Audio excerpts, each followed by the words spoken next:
Hey, Algebra. Real quick, I'm just going to go over a few things as you see here, and you're going to get these notes to add tomorrow, but you can add these in your inequality notes. Right here, these are various words that you would hear in a word problem. For this inequality symbol, you would see less than or fewer than. Here you can see greater than or more than. Oh, at most, because that needs to be equal to. No more than, less than or equal to. And then for this symbol here, it's at least, no less than, greater than or equal to. So these are some words that we will be using for the homework. In class, we went ahead and we read about goodsportsbuy.com. And here we can see this is our independent variable and this is our dependent. The total cost of items, the shipping fee depends on the total cost of items. This is independent. We see various ones. You will be referring to this for the homework. If you are paying $6.50 in shipping fee, then your cost of items is at least 1 cent and no more than $20. Okay? So for one, I just kind of want to show you the answer. So for one, right here, if we were using this diagram, what is the least amount a customer can spend on the item? Well, the least amount is 1 cent if they're being charged for $6.50 shipping. Same thing here. The greatest amount is 20. Go ahead and read that quickly. You may pause. For number 5, I'm going to show the answers as well, just so we got an understanding. So if you will pay $6.50 shipping fee, you will spend greater than or equal to 1 cent, or less than or equal to $20 on items. Okay?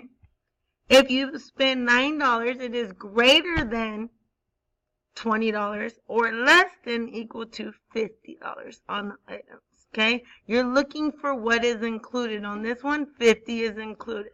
On this one, 50 is not included. It has to be greater than 50, so you want to make sure you're pointing that out. You may pause if you want to double check your answers, because I am going to switch over and talk about your homework. So here is your homework. We're talking about compound inequalities. And it is an inequality that's formed by a union of or and. Okay? These are things that we took notes in. It should be in your notebook. So we were going to be looking at these. For $6 in shipping fee, X needs to be, and remember it needs to be greater than or equal to 1 cent, because you're at least spending 1 cent. And X needs to be, and we said that 20 is included, so it needs to be less than or equal to 20. So any value less than or equal to 20. So it could be 20, it could be 18, it could be 17, it could be so on. Okay? So you're going to continue with these. You're going to look at your inequality symbols. If you want to go back to the beginning and look at the symbols, you're going to fit them in. X needs to be, is it going to be greater than? Is it going to be equal to?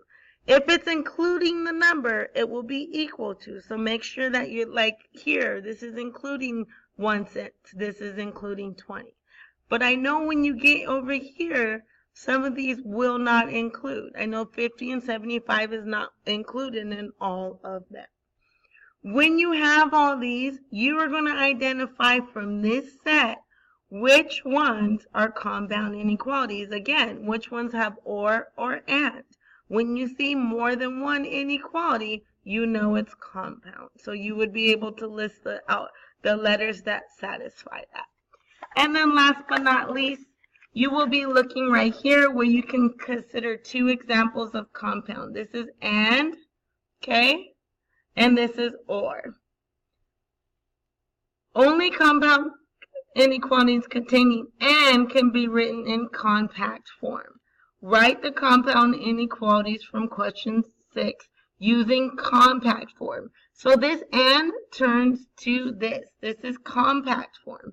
Instead of the and, you put the X right here and you will read x is greater than 2, or x is less than or equal to 7. So you're making sure you're watching that compound. So here's an example for A.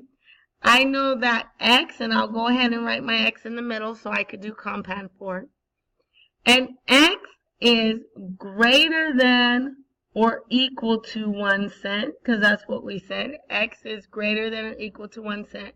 And then x again. So picture I'm doing it this way, but now I'm going to do it this way. I'm going to do a second one. X is less than or equal to $20. So that's how you write a compact form for when it says compound inequalities for n. X is greater than or equal to 1 cent, or x is less than or equal to 20. So go ahead and try some of those. We will talk about number 8 for sure when we are back in class. Good luck.